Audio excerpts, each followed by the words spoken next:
Meus amigos, hoje eu vou trazer para vocês aqui um pouco a respeito do que eu acredito que pode acontecer com a Suzano nesses próximos dias, tá? Porque muitas pessoas têm me perguntado o seguinte, André, a cotação ela anda caindo bastante, né? Será que agora é uma oportunidade de compra? Será que não é? Enfim, o que que é que a gente pode imaginar nesse primeiro momento aqui? Bem, nesse ponto em específico, eu quero começar com vocês trabalhando um pouco aqui a cotação, né? Do começo do ano para cá, que estava ali nos seus 51,87 até os 47,80, nós temos uma queda de 7,85. Só que muitas pessoas olham para a seguinte situação. Eles falam, André, a ação já esteve aqui beirando os seus R$ 60. Será que desses 60 para os 47 que está hoje, existe uma possibilidade de retorno aqui para os 60, eu ganhar um certo dinheiro? Será que hoje a Suzano começa a ficar barata? Será que hoje é o momento de comprar? Bem, eu vou tentar elucidar algumas coisas aqui com vocês, porque, para mim, as companhias elas funcionam de uma única maneira. Elas funcionam com base numa expectativa de retorno para o acionista e o mercado consegue precificar com maior e menor acerto, tentando estabelecer ali qual seria a cotação justa para o cenário no qual a empresa está inserida. Por que tudo isso é importante, gente? Bem, nesse ponto, eu preciso trazer vocês para a apresentação, inclusive com os resultados do quarto trimestre, o ano de 2025 completo, porque aqui nós vamos ter algumas compreensões que são fundamentais. Eu vou sempre trabalhar com vocês aqui uma coisa importante, que é o preço, tá bom? Relacionado com o volume, claro, também que nós temos aqui, junto com também o câmbio médio. Então vamos lá, mais uma vez. Nós vamos pegar aqui o volume, nós vamos pegar o preço médio da commodity e nós vamos pegar qual que é mais ou menos aqui a conversão, né, de dólar para real, tá bom? Isso aqui é o que a gente precisa. Vamos pegar o que é mais importante do ano passado para a gente tentar entender algumas coisas agora nesse ano. O volume de vendas, ele subiu bastante, o que foi muito pelo projeto Cerrado, né, que eles fizeram ali toda uma reestruturação muito importante, eles conseguiram colocar de pé um CAPEX que foi transformacional para a companhia. Nesse sentido, apesar de um volume mais alto, eles não conseguiram colher preços mais altos. Por mais que você olhe aqui para o valor em real, aqui pode dar uma falsa sensação de que não teve uma queda tão grande assim. Mas eu gosto sempre de olhar em dólar, porque em dólar não tem como a gente ficar preso à variação cambial. Só que eu não posso deixar de desconsiderar isso na hora da gente pensar em retorno para o acionista. Então, o dólar médio em 2024 foi 5,39 e em 25 foram 20 centavos a mais, 5,59. Bem, até aqui não há nenhuma novidade. O que você precisa saber de atual? Primeira coisa fundamental, vamos estimar que o volume se mantenha igual, nesses 12.490.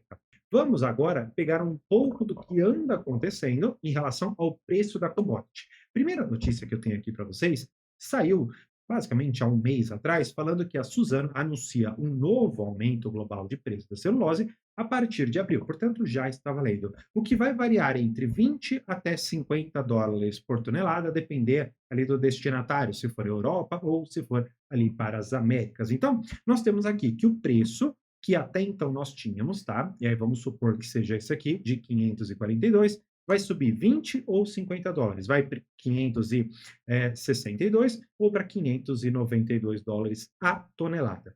Isso daqui, gente, vai ser fundamental para a gente compreender uma avaliação que eu vou trazer logo mais para vocês, mostrando qual que é a diferença do investidor lá de fora com o investidor brasileiro, tá bom? Por que que isso vai ser muito importante? Porque eu vou trazer, aí essa parte aqui, eu acho que é melhor já ir direto para a simulação, só para mostrar para vocês o que que eu estou falando. Ó, eu trouxe aqui, vou até aumentar para todo mundo conseguir enxergar, inclusive quem está no celular. Eu peguei o seguinte, eu peguei qual foi o valor em dólar que nós tivemos, o valor em real e exatamente aqui a conversão. Por que que isso aqui vai ser importante? O investidor estrangeiro, ele vai olhar para a empresa dolarizada. Ele não vai estar nem aí se a companhia rendeu mais em real, não rendeu mais em real. Ele quer saber como que a companhia rentabilizou em dólar. Nesse primeiro momento, é o que importa para ele. Para nós, por outro lado, nós vamos ficar muito mais presos a esses dois itens. Por quê? Porque quando você vai receber ali pelas suas SUSB 3. O que acontece? Você vai receber isso aqui em real, tá bom? Você não vai receber o seu dividendo em dólar, não vai receber seu JCP em dólar. Portanto, não faz tanta diferença para o gringo como faz para a gente. E isso é fundamental. E eu vou trabalhar com vocês aqui algumas coisas. Nós sabemos que a Suzano, ela estimou algum aumento na casa de 20 a 50 dólares. Eu fiz aqui uma primeira conta de 542 para 562, aquele aumento de 20 dólares por tonelada. E nós sabemos que o dólar está aqui em R$ 5. Fica oscilando um pouquinho para cima, um pouquinho para baixo, mas vamos colocar aqui como um dólar médio de R$ 5. Olha que legal. Mesmo que a gente mantenha a produção igual, mesmo que aumentemos o valor em dólar da commodity, nós vamos olhar para 2024 e 2025 com quedas de 19,7% aqui em relação a quanto você rentabilizaria aqui em real, tá bom? Estou fazendo a conta exatamente nessa linha. Eu não estou considerando propriamente o volume, porque eu imagino que 25 e 26 nós teremos volumes relativamente iguais, tá? Eu não coloquei, logicamente, o EBITDA aqui, porque o EBITDA leva em conta o volume, que 24 foi diferente, tá? Por isso eu não quero fazer essa conta nesse primeiro momento. Mas eu quero que você note numa segunda fase aqui na nossa simulação, ao invés de 562, aquele aumento de 20 dólares, vamos jogar agora aquele aumento de mais 50 dólares. Então, de 542 para 592. Poxa, mesmo com o aumento, mesmo com tudo aquilo, nós ainda assim temos uma variação de 15 negativo em relação a 24 e de 2 negativo em relação aqui 2025. Portanto, veja, não é só o preço da commodity em si que para nós acionistas da Suzano vai fazer diferença ou não. Nós vamos ter que olhar também para este ponto aqui. E onde que entra para alguns investidores a oportunidade? Como o real e a conversão é importante, é lógico que você precisa obter ali a melhor janela de oportunidade entre uma commodity baixa e um real relativamente potencializado, né, valorizado em relação ao dólar. Por isso, se você for ver que 644 já foi um preço que chegamos, inclusive já passamos ali dos 700, 800 dólares a tonelada, imagina se nós partimos dos 592, que talvez estejamos hoje, para 650, 700, e eventualmente nós tivermos aqui uma potencialização do dólar de mais 10%, partir lá para 5,50. Poxa, eu estou falando de um duplo efeito positivo. Vamos colocar aqui simplesmente a variação do dólar. Vamos colocar aqui para 5,50. Opa, peraí. Então, em relação a 2025, nós vamos ter um valor 7% superior. Só que como ainda assim a commodity em 2024 foi muito alta, poxa, 6%. Agora, vamos colocar em bases comparativas. Olha só, 644 dólares com 5,50 já traz um resultado bem substancial. Olha só, daqueles 3,400 que nós vimos aqui para 3,542. E, gente, cada real na Suzano, pela magnitude que a empresa tem, faz muita diferença no resultado final. Só que não é só isso. Você acha que acabou aqui, que eu ia trazer uma coisinha simples para vocês? Se enganou. Eu sempre tento trazer um pouco a mais para a gente entender. Bem, não é novidade para nenhum de vocês que a Suzano, com o projeto Cerrado, ela trouxe para nós algo muito fundamental, que foi reduzir a distância que você tem ali da sua floresta até as fábricas. Isso fez com que você tivesse reduções significativas, especialmente ali olhando para o histórico da empresa, no custo da madeira. Como assim custo da madeira, né? Esse custo da madeira, eu fui até pegar isso propriamente ali nas demonstrações financeiras da companhia, porque ele coloca dentro do custo madeira todo o custo relacionado ao transporte. Mas cuidado, esse aqui é o transporte exclusivamente da floresta para a fábrica, tá bom?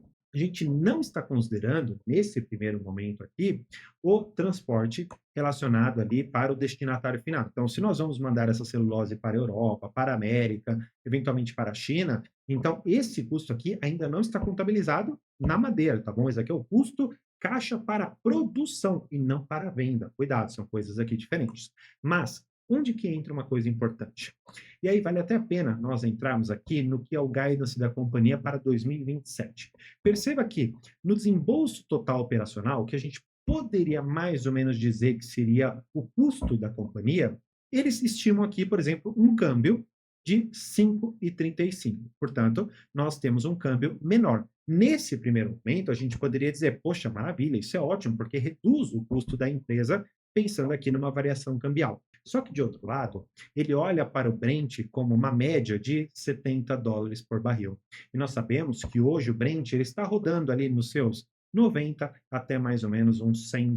Portanto, nesse ponto aqui, será extremamente impactado. Porque se você levar em consideração que há um aumento aqui de mais de 30% num custo que é fundamental dentro da madeira, relacionado propriamente aqui com o diesel, poxa, imagina o quanto que o custo não vai subir. Vamos entender isso melhor.